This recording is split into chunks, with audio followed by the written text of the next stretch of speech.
ahead and get started. I don't see anybody else trickling in, and it is 6 o'clock, so I thought I'd go ahead and get started.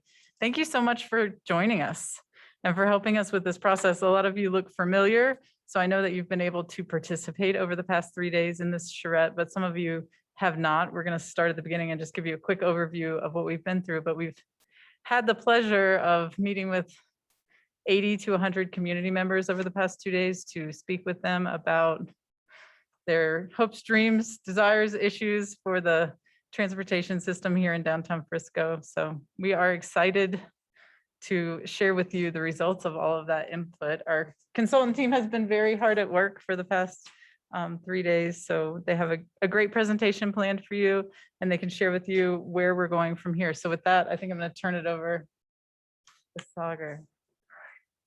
I guess, sorry, one other thing, it is being taped.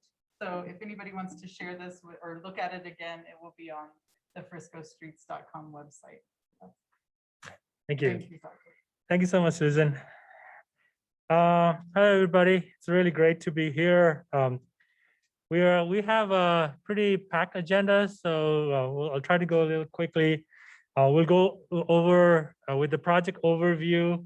For some of you who've been here before, you've seen this, but for those who have not, I will try to go real quickly. Then we'll have a summary of the engagement that we are having for the last 3 days. And then based on that, we had some starter ideas. These are the ideas that came up during the discussion as well. So we have a presentation on that. And then at the end, we'll kind of go over the next steps. So this is the project team. I'm Sagar Anta with Tool Design. I'm the project manager. Aaron is deputy project manager. Cindy here is urban design lead. And then we have SE Group, Gabby Voller, a local planning firm, and she's helping us as well. So the project schedule, we started in early August, and then we had a kickoff meeting, and then we have 3 other meetings with the planning, the project management team. The project management team comprises of planning commission, couple of city council member, the public and couple of public works folks, and obviously the planning department as well. And we are currently going through the existing conditions review, looking at the previous plan, the community plan, and the previous trails master plan and other plans that has already been completed for the town. And last couple of days and today we are at the end of the design charrette, and we're going to give you a summary of the design charrette today. And then I'm going to go through, after that, there's going to be a couple of design refinement period, and I'm going to go through a little bit of detail on that on the next steps phase. And then at the end of January, we'll have a complete streets plan. And again, that might extend a little bit depending on the review period for the public as well as the town council. If there are some additional review period required, that might push the schedule a little bit further. So the public involvement plan, you are certainly a part of it today and previously in last couple of days. But website, but we have a project website, and we will share that with you. An outreach, we have a design charrette, like I mentioned, this is part of it. And then post charrette meetings after this, we'll go through the starter ideas with different departments of town. Make sure that all departments, that's the planning, public works, enforcement, and that they are also agreeable to the plan. And then we'll have additional stakeholder meetings and public meeting after this as well. So there are other opportunities to comment on that. These are not the final concepts. These are just starter ideas. So quick review of what we did last 3 days. Day 1, we were here on Tuesday, and then we did a walkthrough of the whole study area with the town project managers, and then try to understand all the issues and make sure we see every corner of the study area. Then we had a open studio on first day and second day as well, and then some stakeholder meetings going concurrent. So we had a team here at the town hall and another team at First and Main. So that was a design share. And today we are at the red one there on day 3 public presentation. That's where we are today. So with that, Aaron is going to go through a public engagement summary. All right. So my name is Aaron Villery. I am delighted to recognize many of you and have had the chance to chat with you over the last few days. And I just want to take you through this process that we went through. I think many of you had the chance to participate, but I want to talk a little bit about what we did and sort of why we approached it this way. So we've been over at First and Main for the past 3 days now, engaging in really exciting charrette opportunity where we're embedded in the community, where we had open studio time, and we had a chance to talk with a lot of people. I think we were ballparking that we talked to between about 90 and 100 people over the past few days, which is really exciting. We love how enthusiastic everyone was and that you turned out for this and came and talked to us and shared your time. So we were here from Tuesday morning. We did a lot of site walking, and then Tuesday afternoon, we opened the studio over at First and Main. In the afternoon, we had a lot of folks come in and talk with us and share your very detailed and your sort of broader thematic input about this downtown area. We had a workshop on Tuesday night where we brought you here. We talked a little bit about the project and had folks give input.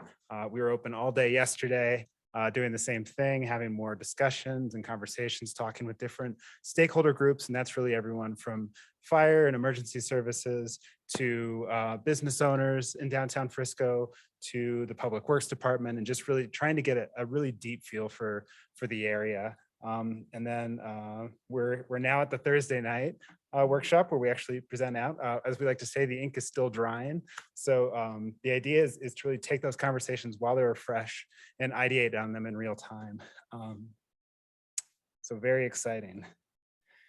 And to briefly summarize what we heard, we got a lot of input, so this won't capture all of it, but I think this really captures a lot of the ideas that were consistent and that we heard a lot. Is folks were really interested and really concerned about addressing safety for especially the intersections and conflict points around downtown. We heard a lot of enthusiasm for the trails network and completing that pathway network through downtown. And we'll talk a little bit more about what that means. Creating safe routes for bicyclists to access Main Street and the trail system. There is a real desire to unify downtown with this broader network and all these great things like the marina and the 10-mile creek trail system. And then finally, considering a parking program to address parking needs. And that's everything from parking during the day on Main Street to overnight parking and resident access to the community. Sure. What you say downtown, what are you talking about? So our project area, great question, thank you. Our project area started at Madison, went all the way to stopping just before Summit Boulevard. Summit Boulevard is of course state owned. So CDOT has the wheel on that one. And then and everything between Galena and Granite. So we were primarily looking at Galena and Granite as sort of the longest corridors, but that was the area. And to try to summarize what we heard, starting with Granite, these are just some kind of things that kind of kept bubbling up over and over, everyone we talked to. First of all, the stop signs are not intuitive and they can feel dangerous as you're traveling down Granite. And we'll talk a little bit more about that stopping pattern, but I think you all probably know it well. Many do not feel comfortable biking or walking on the street. It's a shared environment. There's the paved section in the middle, and vehicles and people walking and biking are all sharing the same space.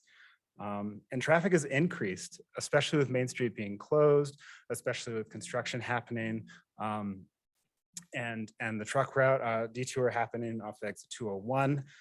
Traffic has really increased and really changed the feel of that street and put some stress on it. The sightlines and intersections are challenging, and we'll talk a little bit what we mean about that, but specifically at the corners where you have the stop sign interactions and where there's parking all the way to the corner, some of those negotiations between people approaching the intersection at the same time, whether they're walking or biking or driving, can feel really unclear. We also heard to expect and plan for changes when CDOT completes work on Summit Boulevard. And finally, there's a need to calm traffic, to bring down traffic to slower, more even speeds, and to make it a safer environment. What we heard about Galena is that people really like the quiet nature of the street and feel very comfortable walking, biking, strolling, bicycling, using the entire surface of the street. It just feels more rural. It feels very small town, and people really like that. We also heard that it has a lot of great trail connections. There's this really rich trail network immediately to the north, and then of course to the east and west. And Galena is a really nice through pathway. We looked at all the numbered avenues, first through 7th especially, and that one little block of Madison. And a couple things that really bubbled up for that are, first of all, just some of the local routing that especially we kind of learned about how people, we called it wiggle, through downtown, that there's that the easiest route to go from when you're traveling from south to north is people come in on 5th, and then they sort of wiggle across over to 4th, because 4th continues north. So people are sort of using Granite to cut over, and the four-way stops help getting people across safely and predictably. And then south of Granite, many people are confused about the multi-use path connections. Which ones do exist? Are they two-way or one-way? There are some existing paths that look like they're one-way in one direction, but they're actually two-way. And so people, especially biking, are using the street. And so we had some conversations about that with folks. We also talked a lot about the alleys. Alleys, of course, are the primary access point for a lot of the destinations on and around Main Street and Galena and Granite. And we've heard that parking can be an issue in the alleys, and it can disrupt deliveries. It can also disrupt emergency access. Sightlines coming out of the alleys are challenging, kind of a similar issue that we heard on Granite, that parking to the corner and some of those buildings and sightlines make it challenging when you're coming out. You kind of do that roll out and carefully poke your head out and look around. Speeding and cut-throughs in the alleys are a concern. And then finally, there was a desire to clearly delineate space for all the different uses, for all the not just driving and walking, but deliveries and parking and trash and dumpster access. Some other topics that just kind of don't fit well into the specific categories are more overreaching. A need for better signage and wayfinding, better navigation systems to help connect to trails around and outside of downtown. Working with CDOT, so the state DOT, and of course mapping companies like Google Maps and Apple Maps on routing through downtown, and encourage, especially as Summit Boulevard completes, to encourage, especially through travel and truck traffic, to use exit 203 and to use that new street. That the parking requirement creates a restriction for development and density. We heard a lot about, resident parking and overnight parking and storage. We heard some issues about allowing overnight parking for side streets by permit only, and sort of starting to regulate and manage how people are storing their vehicles in right of way. We heard about the configuration, the physical configuration of the head-end diagonal parking, and how that creates challenges for cyclists when people are backing out of spots and don't necessarily have good visibility. And then shifting back, parking back from intersections to create better sight lines. We also collected a lot of, this plan will not focus as much on Main Street, but we collected a lot of feedback on the promenade. And specifically the thing that I think really came through is kind of the common theme about all the comments on the promenade was that it's really created a need to think about how Granite Street is used and how that traffic rerouting is happening. So that'll be addressed in a separate town council session, I believe on October 12th. But we were collecting those comments and are relaying those to town staff. And then finally, there was some desire for some ambitious, downtown transportation investment to really encourage bicycling and walking. How are people in all modes moving through downtown? And so what we did with all of this over today when the studio was closed is we really took everything we heard and we tried to synthesize it into some design starter ideas. And this is really to try to capture the enthusiasm and excitement into a series of ideas that really respond to these themes of, how do we complete the pathway network through and around downtown Frisco? What are the cross sections of these streets in the future? What might they look like to better address these needs as they emerge? specifically coming up with some spot treatment ideas. So what are some specific locations that we can do some things in the near term to really address issues? And then finally thinking about the stop sign configuration. And so with that, I will hand it back to Sagar to present the exciting stuff. We're gonna have a couple of switch back and forth here. So I'll go quickly over the network connections and network issues. So the multi-use of the trail or the pathways connection that you have right now existing is quite incomplete. They come in from all directions, which is great. But then when they reach our study area, again, as Aaron mentioned, from Galena to Granite and Madison to 7th, it sort of disappears. And you're all like wondering where to go. There's a lot more traffic as well there. So that creates a really unsafe location where you come from a separated use without any vehicle. And when the vehicles are the highest, you don't have any way of directing through town. So what we are coming up with is what we really need is a complete network of pathways. And what that means is as you come, for example, if you come from the south, you have 7th and 5th, the pathway there, and it stops at Granite, and trying to extend that all the way to Galena at north. And then coming from east and west, from the west, as you come to Madison, you're supposed to be on Main Street. And instead of that, if you can try to connect it, so there is actually a loop of pathways going from Madison to Granite all the way up to 7th, and 7th goes up to Main, crosses Main, and then you have to go through a little bit of an alley to connect to Galena, and then Galena, the dash line as I'm following, and provide some pathways on Galena to complete, again, going back to 1st and up to Madison. So that is a loop of pathways. And then north-south, as I was saying, coming from the south, connect the one that is currently ending on 5th and 7th, all the way up to Galena.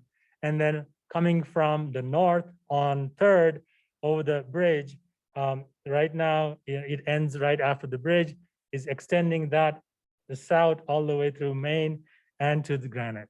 So that's the overall vision of having completing the network of pathways.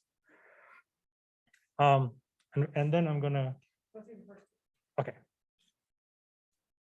So we're gonna talk about the cross section, and I'm gonna take Granite and Galena. So on Granite today existing, there is a 25 feet of asphalt in the center. And then after that, there's a gravel space where really, it's used as parking, and there's some sidewalk in certain location, but that 25 feet that does not have any pavement marking really encourages speeding and does not provide a safe space for walking and bicycling. And there is no street edge, and the crossings are challenging. So that's the existing conditions. So one of the quick build, we have a couple of, about 3 cross sections we're going to talk about, and we're going to go through the quick build and up to the more substantial improvement. So a quick build improvement that you could potentially do is increase the asphalt by adding 17 feet in total. So it's 8.5 on each side, and that'll provide a designated space for bicyclists and pedestrian to walk. And in this situation, the gravel spaces are going to stay outside of that. And then if you want to park, you'll retain the existing parking that is there today. So this is, not a whole lot of cost related, but it provides some safety, some designation of where you want to be if you are a bicyclist, or if you are if you want to walk on Granite.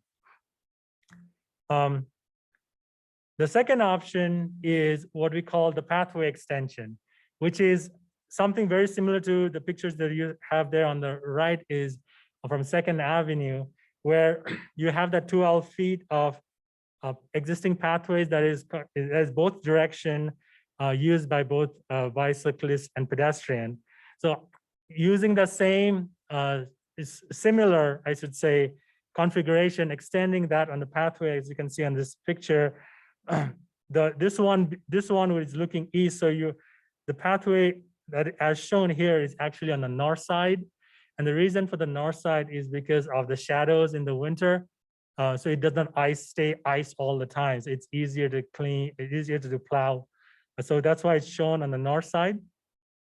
And then after that, you can have a 10 feet of either a green space where you can, for sustainability goals and climate change goals, you can have a swell there for water treatment, or in places, instead of that swell, that 10 feet can be parallel parking as well.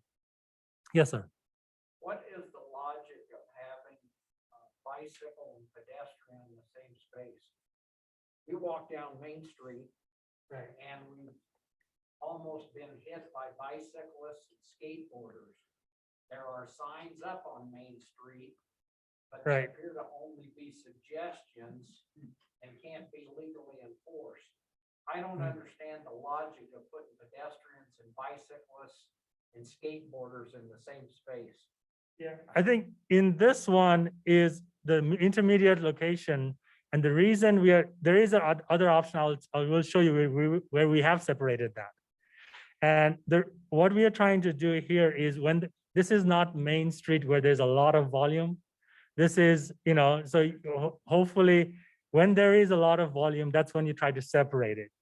So when there is not a whole lot of volume, and then it's a cost issue for a town where you try to separate it. It's more infrastructure to maintain and build. Yes. So this one is, again, we are calling it the pathway extension, which is extending the similar design that you currently have onto granite. And then on the south side, you could have a sidewalk, the 8 feet that you see on the gray line over there. That's a sidewalk which you could potentially add as well, or not, if that's something, cost-wise, if that's an issue. And in this situation, like you have on Second Avenue, you can park on the other side of the sidewalk. So this is a second option that we thought of, where we call it the pathway extension. And again, similar design that you see today. And the third option, we call it the granite transformation, which is a lot intensive and lot more cost expensive as well. Where as you just mentioned, where we try to separate and designate a sidewalk space. The 8 foot of sidewalk is separated by a 5 foot of buffer, maybe a tree or landscape buffer, and a 12 foot of two-way cycle track on the north side. Again, we told you right on the north side for the snow melt reason. And then after that, you have on-street parking, parallel on-street parking, and then 2 foot of travel lane. And on the south side, you have on-street parking still. So this is additional parking than what you see there today, is more formalized. And then a sidewalk on the south side. So this is the third option that we thought of. And as through this process, we'll go through, try to figure out which one is the one that we really want as a town, and which one makes the most sense. So these are just some ideas. None of this is final, but these are the options that we are thinking of. On Galena, like we mentioned, it's very calm. It is have more of a local access feel. It's again 25 feet of asphalt and then gravel on each side. And in this one, the first option is, again, what you're calling it, the pathway extension, is because it's not volume-wise from pedestrian and bicyclists. It's not as intense as Main Street, and so it'll be pathway again on the north side, and a 10 foot landscape buffer, 10 foot of landscape buffer, and 22 feet of asphalt, 11 in each direction. And if desired, you'll have a sidewalk on the north side, on the south side. And this is another potential option, but this tech may not be ideal for Galena because it is more of an urban feeling. It is more intense than what it is today. And maybe this is something that's not quite needed, but for the sake of completion of option, this is something that we included in the discussion. Is very similar to the Galena Transformation. We call it Galena Transformation, which is a lot more intense infrastructure in terms of sidewalk separation from two-way cycle track on the north side, on-street parking on both sides, and then just sidewalk on the south side. So this is another option that we thought we could formalize the parking on both sides and provide a really safe, separated, high-quality bicycle and pedestrian infrastructure on Galena as well. Are you widening the road in that one also? We're widening just the asphalt piece of it. The right of way from property line to property line stays the same. We're not talking about any impact to the property lines. So all these cross sections are within the existing right of way. So right now there's 80 feet line that runs down Galena. In that, can you put it on top of it? Or you can put the. You can, there's Specific construction considerations we're going to do. I think what I might do is say, let's hold questions until the end, just because we want to get through this and we'll have some good amount of time to discuss. So I'm going to go through the north-south avenues and sort of the existing conditions and then some proposals there. Right now, there's no real north-south connection like Sagar showed earlier. It sort of feels like a donut hole, and we kind of want to fill that in with some connections there, pathway or bikeway. There's angle parking existing, and we know that's a consideration that we need to think about. That's important to the city in some areas, so that's something we're thinking about. There's generous travel lanes right now, and you do have, there is the presence of sidewalks in most areas as well. So this is one option. Again, extending the pathways on 5th and 7th into and through downtown. And so this would be, whoops, it should not say looking east. It should say looking north. I apologize. So this is a west side trail that could be sidewalk level. And right now what you see there on this edge is a sidewalk and then a little strip, what we call a delineator between the walkway and the bikeway. So it's a detectable warning strip there. It's a different pavement. And then you have a two-way bike facility, 8 feet. And then a step strip. So and then a parallel parking aisle. And that is again, a change to the configuration where this would be moving from angled parking to parallel parking in some conditions. And then you have your 2 travel lanes and then retaining the angled parking on the east side and the sidewalk as it exists right now. Another option, again, I apologize, it says looking east, but it's looking north, is that we could do an on-street bikeway. We heard from folks that in some of the areas south of Granite, it's very comfortable to bike on the street, and people do that right on the street. This would be carrying bikeways, just continue to maintain them on the street. As you get into a more urban environment though, creating some sort of protection. So you're seeing this striped protection along the bikeway, and then it would be additionally protected from the travel ways with this parallel parking. So as you parallel park, as you're driving and you want to parallel park, you do it right adjacent to the travel lane. It does shift angled parking to parallel parking. So we know that's a consideration we need to really talk to you about. So these are a lot of options we're just exploring right now and can't wait to hear some of your feedback. As we talked about earlier, the alleys really feels kind of undefined. A lot of jockeying of cars, of people in that area and deliveries.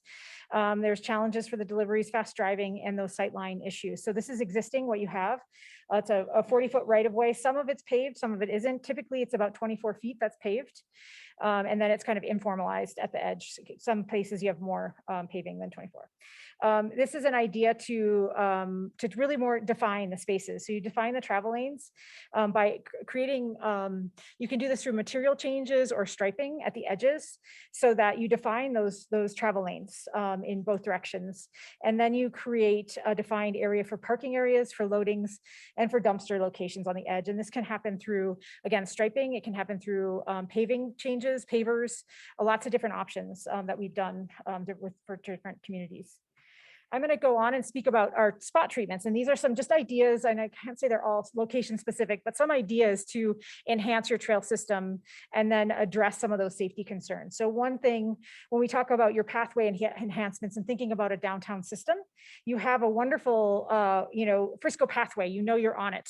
Let's use that and capitalize on your existing identity and apply that to the trail so people know where they're going, and perhaps adding some wayfinding devices on the pavement marking. So on the asphalt, you see on that image on the right-hand side, upper right. And you could also include some directional signage even on that pathway. And in terms of, introducing a new shared use path or a pathway that's sidewalk level, that would be new for your community in some areas. So thinking about any kind of conflicts and marking that. So it's very visible that you're going into a bikeway. What you see on the bottom images are examples of these conflict markings. We call them elephant feet, but they're just a striping of green pattern pavement that says, as drivers are coming into this area, to be wary of someone coming both directions on the bikeway.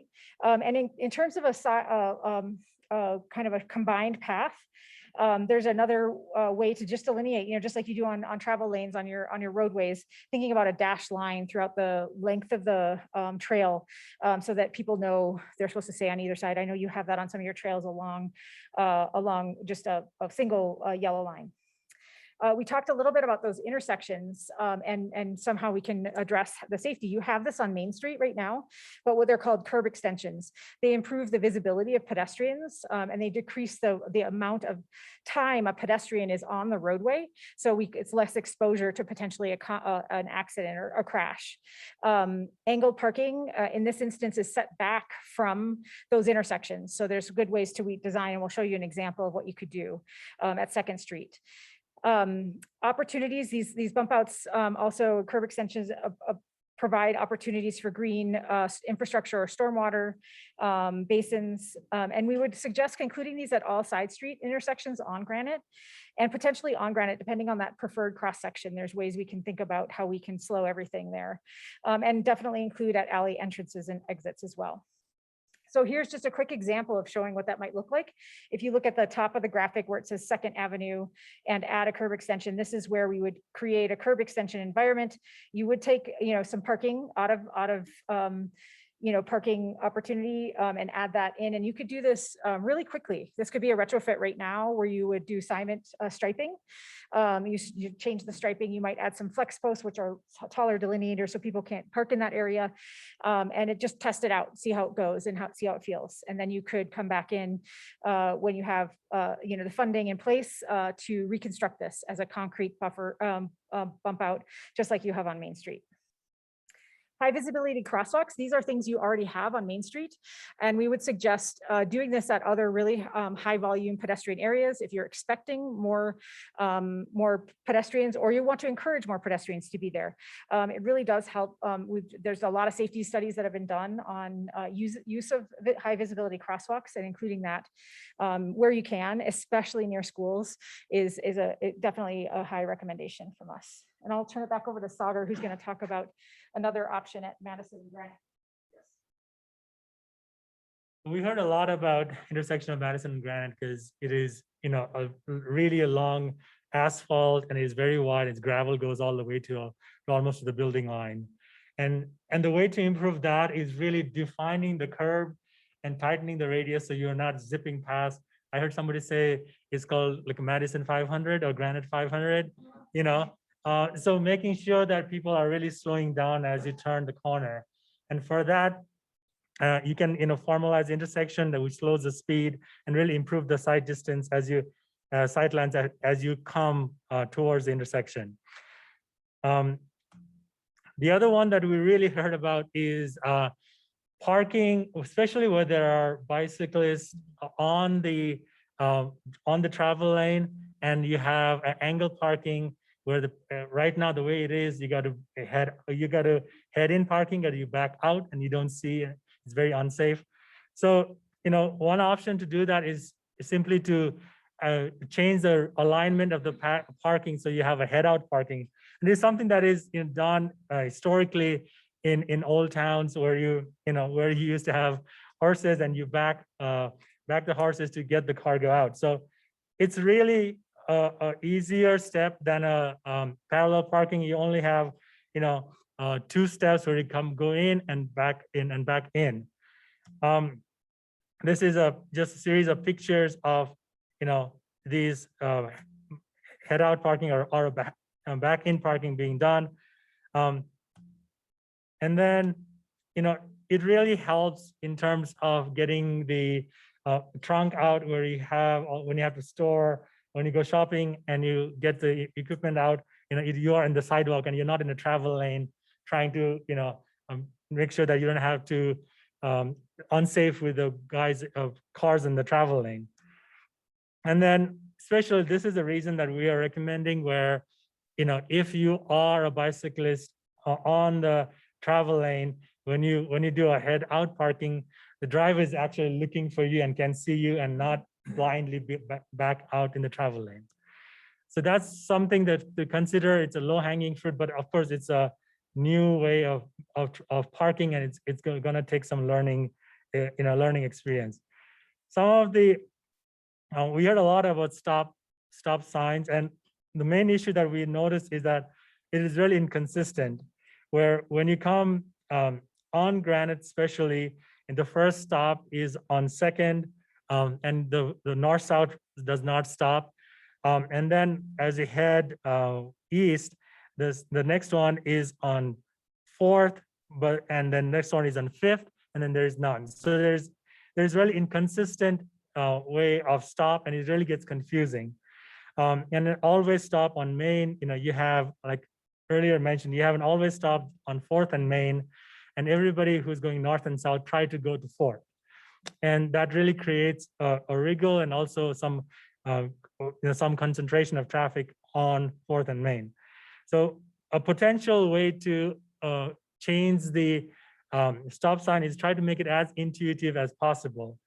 And what we are showing here is where there are existing bikeway on the south side. So just talking about on Granite Street, you have existing pathways on 2nd, 5th, and 7th. So those are the one where, if we change that to always stop, then it is safer for bicyclists as you approach this intersection, no one is zipping past in either direction. So everybody stop and it's safer to travel. So that's one of the recommendations here. The other one is an always stop on 5th and Main, and an always stop and 4th and Granite. And the reason for that is to facilitate a north-south travel through Main Street and not concentrate all the traffic on 4th and Main only. So that'll help going north and south direction if you are able to do that. So those are the summary. I know there's a lot of information in this presentation. Those are the summaries that we have presented. And again, none of this is final. These are just initial starter ideas that we heard from you and try to address some of the concern that we heard from you. And this will be presented to you, and we'll have a lot of opportunity to comment later on as well as today. So I'm going to go through quickly the project process. So we have now a design refinement process. So these are initial ideas. We'll try to formalize it based on additional comments from you and the public meeting we'll have. And then after that, we'll have a final design and complete streets plan. So what the complete streets plan will include is, once we have this final, we'll divide these recommendations in the street types. We'll have a typical cross section and some plan for the block, like you see in the pictures to the bottom right. We'll have some network recommendation connectivity, like the first one we show, the donut hole, there's the gap in the middle. We'll make a network recommendation. We'll make some recommendation on access and parking policy. And we'll also come up with a cost estimate for a typical section or typical block, so that when you go to the town council, we'll have a good understanding of how much budget to give if you are to implement this, how much it's going to cost. And for implementation piece of this, we will recommend, we'll have a recommendation on the urban design palette, What that means is what kind of material should the pathway be? What kind of material should the parking be? What kind of material should go in the planter strip? So that's called urban design palette, and we'll have the recommendation. And then lastly, but definitely not least, is a prioritization list. That's a lot going on here. We talked about a lot of stuff. So based on what town prefers to do first, we'll have a list of projects that hopefully over the course of next 5-10 years, how long it's going to take, you have a list that you can say, all right, we're going to do this first, and then we're going to move over to this project and this project. So we'll have a prioritization list. Our delivery as a project team is going to be a draft plan, which is going to be reviewed again by the public as well as the town council, and a final town council presentation adoption of the final plan. So with that, all this information, and with some we'll have to make some edits to the presentation to make a few things, but we'll provide the presentation online in the website here. That's Very it. good. Thank you. Thank you so much. We have about maybe 15 minutes or so. Questions? So just one, way back on the donut. Yes. One of the things that happens when you run Galena on that donut is that you force bikers to go onto Main Street for a block, which means they'll go on the sidewalk again. And there's a way in which you can go behind town hall, where we own the property, and you can cut a short bike path and cut it over to Madison. And then right there. Yes. And then you can come down and connect to the main bike path. So you can avoid having to dump young kids onto Main Street, which Yes. I already know where they're gonna go. Yeah. They're either gonna be scared to death, or they're just gonna go on the sidewalk. And we're trying to keep people off the sidewalk. That's a very good suggestion. We'll definitely take a look at that. Thank you so much. Yes, sir. Sorry. I know there was a couple comments about people who would lose their entire driveway if the right of way is taken. What consideration is given to those properties along the way? I mean, houses that were built in 1880. Right. I don't think none of this recommendation will take away any access to the properties. We're just providing cross-section, typical cross-section. So when you design this block by block, you will have to accommodate accesses to the properties, and none of this is going to take that away. Well, I know of a house and you can go look at it. Okay. 410 Galena Street. The front of their house is 16 feet off of the road currently, and you're about to take about 10 or 12 feet or whatever to put a sidewalk right there Mhm. on the south side. So that does take it. So I was just wondering what kind of consideration given to those people. Yeah, and I think that I can just jump in. So we presented some of those, I guess, pressure points or hot points to the consultant team. But right now we're kind of looking at it from this community-wide level, and we will zoom in to those site-specific level and look at those particular properties where there is going to be a conflict between some kind of historic parking situation or sidewalk situation, and is the case in some parts of Galena. We just haven't zoomed into that, but we were taking that into consideration when we were looking at these designs to try to ensure that we are maintaining access and parking. Yes. Really applaud your efforts to really highlight some of the problems that some good solutions. Maybe you could explain to me how the back end parking thing, that would be mostly on the side streets, on the numbered streets, and or on Main Street. It could be on Main Street too. If you want to have bicyclists on the travel lane, in the back end parking is safer. Because I'm wondering, are you taking into account how many cars who come to the town have bike racks? Mhm. Yeah. They'll stick over the curb. Right. Into the sidewalk. So I like the concept. Right. No, that's a very good, very good Somehow observation. that's gotta be taken. Yes. That detail, that's a very good comment, that those will be taken into consideration. And usually the way that is sometimes is done is providing a parking stop, like the concrete block and the source, so that, right. So they don't go all the way to the sidewalk and then the back is on this, is on the travel. And so there are some solutions where it could be thought about, but that's a very good point. Yes, sir. When? Our draft is probably going to be end of the year, no, December period. And then the final is sometime in early next year. So February, March, maybe, January. I was trying to extend that. I heard that. I know. Yes, sir. Part of what you're offering, are you looking at the cost comparison of that over time? In Yeah, total. well, I would say we do look at, I've worked a lot in cold weather climates and we look at different types of like thermoplastic, on-street painting, there is a life cycle issue with that. And so you want to make sure, talking with maintenance, I think good next step in terms of some of our stakeholder conversations to learn about what will work here. We've definitely done even in ground. So you grind the pavement out just a little bit, very small, and you put the thermoplastic in.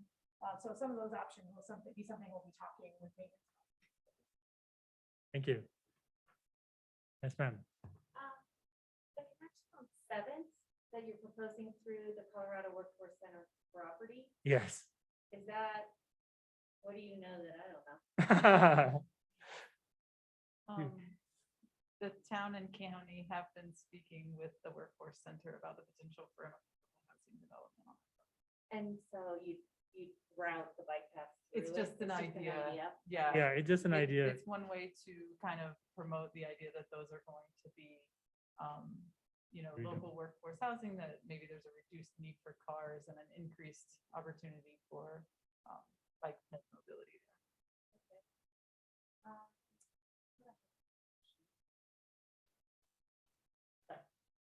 Thank you. Yes, sir. Did y'all have any ideas for localized public transportation solutions, like trying to get from Mountainside condominium to downtown, or just solutions that just incentivize not using a car, period, just reduce traffic? Yeah, that did come up. We heard about the Frisco flyer being discussed some time ago, and that is definitely something that will help. To make sure that you don't have to drive around town. We have not recommending that as a part of this project. We have heard it over the years. We actually heard it as part of our community plan update as well. It's just something that, in terms of this project scope, isn't included in, thinking about the cost or the operation of a new transit system, basically. Some stage is great, but it's kind of county oriented. It is. And if you're trying to get around Frisco, tough. And speaking to the problem with bikers and people on the sidewalk, I like what y'all are proposing and connecting everything. I think bikers end up on the sidewalk, it just feels unsafe when you're going on what's supposed to be a designated bike lane. Sir. This is more to you. Is there a way to enforce the no skateboards and bicycles on sidewalks? I mean, we have all these wonderful signs up that nobody listens to. It's tough. I think our approach as planners is to make it intuitive not to use the sidewalk. Do you know what I mean? I think right now we aren't really giving people an attractive option. And to be fair, if I'm out there with a group of kids or people that have never been here before and are not 100% comfortable on bikes, I'm having a hard time putting them on the street behind a diagonally parked car. I think we feel our job is to make the system safer and better and more efficient so that you're going to want to use the bike path, not ride your bike behind a parked car. Yeah. But I think if I hear you, there is no ordinance or enforcement mechanism. I do know. Those signs are suggestions. I don't know if we have an ordinance on the books for bikes off of Main Street. Not to my knowledge. It would be a police department. If we do, the police ought to be paying attention to that. Yeah. And to that, I think just to expand on that, if we can make riding on Main Street as safe as possible, there is going to be a percent of bicyclists who are currently on sidewalk would prefer to ride on the street, because right now it's so unsafe. And one way to design it, the street that is safe, is like the head out parking or the back end parking. So that could reduce that number of sidewalks. Yes, sir. Well, one final comment on that.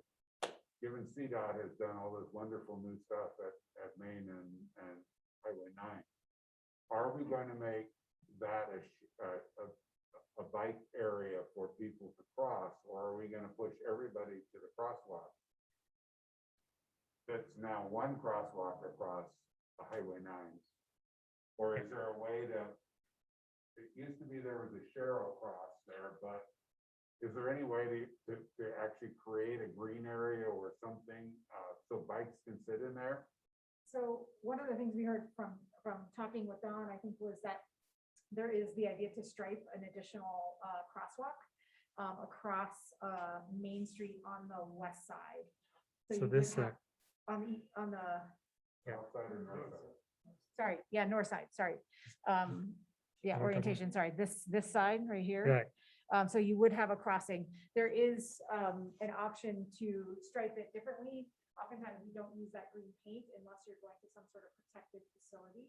So on Main Street, we don't have a protected facility. So there, we want to be careful with how we use that.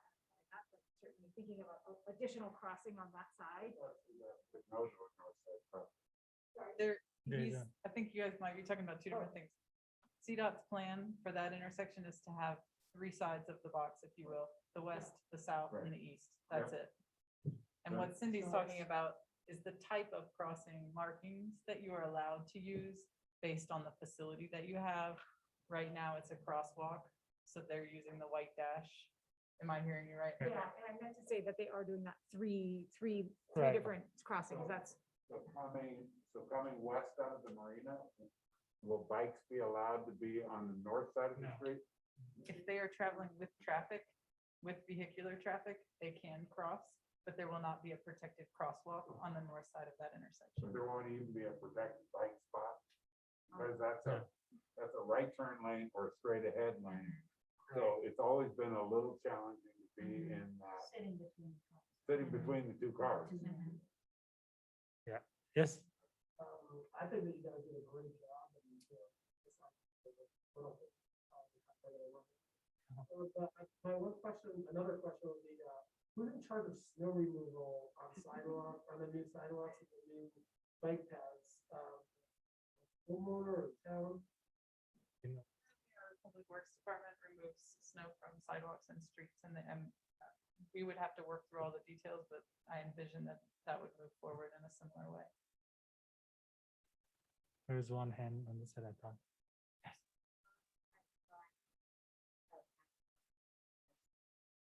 Like crossing discussion, if bikes are on the street, on the, instead of pushing them on the sidewalk and then the crosswalk, to do a cross situation. In that situation, technically you do need a stripe of bike lane before you can do a bike box. But in the national code, a bicycle is considered a vehicle. So if you are strong enough, or you could technically legally ride with the vehicle, but of course that's very unsafe. A lot of people don't want to do that. So that's why you're recommended to use a crosswalk, but then there is no crosswalk on the north side, like you mentioned. So there is going to be a challenge for people who are not comfortable riding with the vehicle. And you're forced onto the sidewalk to use the crosswalk. Whereas Yes. bicycle, that's a turn. So Yes. if you don't want to that's go on a- the sidewalk with your bikes, well, that's not you. Yeah. And so one other thing that will hopefully eliminate some bike pressure from that intersection is the with the roundabout, there's also gonna be a bike crossing or head crossing there. And so you can get off the grid. That's the most insane intersection right now already. Yeah. There are some, RFB, I think recommended on all of these legs is what we heard. The flashing beacon, sorry, that's yes. You showed a redesign or proposal, man-made granite. Yes. Which I thought, thank you. And it looked like maybe some of that could be done with lesser materials and perhaps sooner rather than later?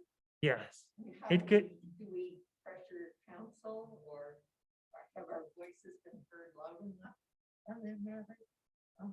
yeah, that definitely is will be part of the project discussion when we start listing the number of projects. And then the easy, the low hanging fruit could be one of that, and that could go on top of the list so that will be implemented sooner than obviously the big pathway. This network is going to take a long time to build. So in the meantime, we could have spot improvements. Also, I would add to that is that having four-way stops at existing pathways. It makes a lot of sense to stop it, because right now it's all. Confusing. What? Yes, sir. I think you guys are on the right track, especially at the intersection, putting in four-way stops at, I think it's Second and Fifth and Seventh, Yes, and then the curb extensions or the. right. I think that's gonna help a lot. How do you see Granite Street in a couple of years from now? Is that gonna remain like a pressure relief valve, a bypass, a truck route? In addition to Main, or how are you gonna balance the traffic flows for Main versus Granite? Yeah, I think on the truck route, I think there is definitely was a lot of discussion of trying to work with CDOT to make sure that the truck, now that the GAP project is happened on Summit, is that at least the truck can be routed to the 203 exit. So hopefully that will reduce the big, the big semi trucks coming through. But in terms of the traffic volume, we'll probably try to make it as safe as possible with the design. And with the stop signs and the crossing, the number of speeding that will occur is something that hopefully is going to be a lot less than what you see today. So it's from a network connectivity, unfortunately, like it's only Main and Granite that actually connects through, and Galena does not. So there is gonna, it's gonna have similar traffic volume as you probably see today, but we're trying to make it as calm and as safe as possible, given the network that you already have. Yes, sir.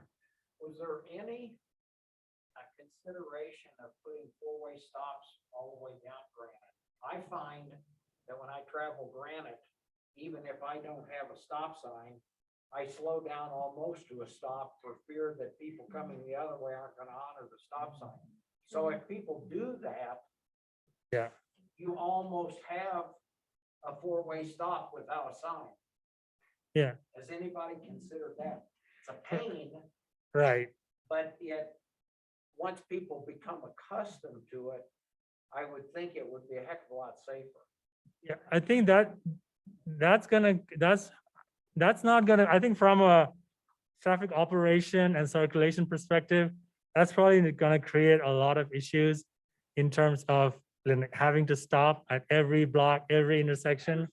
Yeah, so that's why we try to find a balance between going all out stop everywhere to find a reasonable solution to still calm the traffic by providing always stop at the location that we felt made the most sense. And at that location, that's why we were like the 2nd, 5th, and 7th made the most sense. Yes, ma'am. With four-way stops on Granite, I guess I'm picturing also having markings for pedestrian crosswalks. Yeah. Yes. Is that a given? Like, Yeah. There's crosswalk, and then if it's also where there are bikeways, we'll also what Cindy talked about, the green conflict markings or elephant feet, where there are bikes that are crossing, you'll know there is not just pedestrian, also bike when you see a green crossing there. So if you see only a white cross marking, that it's only, you can expect only pedestrians. But if you see white line and a green line next to it, then there's supposed to be a bicycle crossing as well. So that's something that we would be recommending as a part of the process. Yes, sir. I love what y'all did with the bikeways, connecting all the pathways, making it clear how bikes can get around to everywhere. But it seems like you're not incorporating local public transportation in the equation. How that's going to function with your system to de-incentivize people from driving, period. It's kind of like, I don't know, you're just missing a big part of the whole thing. Yeah. There's never going to be less for it. they're always gonna keep coming until the tunnel collapses. And all of them come with cars, go to drive to the grocery store, try to just drive from their condo to park downtown, even though it's a block away or 5 blocks away. So if you're not incorporating ways to just get people to not drive, period, you're just Yeah. missing a big factor in the equation. No, that's a very good point. And I think we can definitely add that comment on that other comments that we heard, because we did hear that and we did not highlight that in our presentation. But again, that's something that I think the town makes sense to take that, discuss that further and see whether that's something that we can implement. But yeah, we will include that in the comment in the report. Yes, so maybe last couple comments. This would be more addressed to the town. The one area at, between Second and Third on Granite, that's basically a vacant lot between the alley and Granite. What is the long-term plan there? Because that is that owned by the town? Partially. Half of the lot is owned by the town, half is a private individual. Oh, We okay. did come to the Because I was, process design. I've always heard rumors about parking structure or parking and that would take some of the pressure off of that if you kick out those spaces like on Second and Granite and lose parking spaces, then you're gonna have to find them somewhere else. Yeah, Sure. exactly. I'm going to address the intersection at 7th and Granite again. And there's 2 undeveloped lots there as well. Yes. One's on the, I guess, the northwest corner, and one's the southeast corner. Or sorry, northeast corner. Where I have it on. Anyway, Northwest. Anyway, there could potentially be 60 additional housing units in those 2 blocks. And that's going to definitely impact that intersection. Let's just say there's another 100 cars. Mhm. You know, people going to work, taking the kids to school. I mean, if you factored in, that's already a dangerous intersection, I think, as well. Any Yeah. thoughts on that?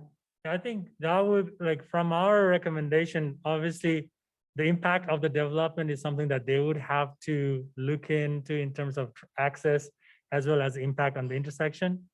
Our recommendation would be help set the streetscape boundaries and also make sure that intersection is the way it is right now. Is the operation going to change because of everything happening in Summit as well? So our always stop, I think, will also help when the development occurs. It should be better than what it is, I think, today. That was one of the 4-way stop intersections. that he had Yes. proposed. Yeah. That, And the northwest corner has been approved. There is an for- approved development application for the northwest corner for a 22-unit workforce housing development. And then there's no active development applications for the southeast corner. you had a question. Did you? When I bike, I try to avoid using lots of that.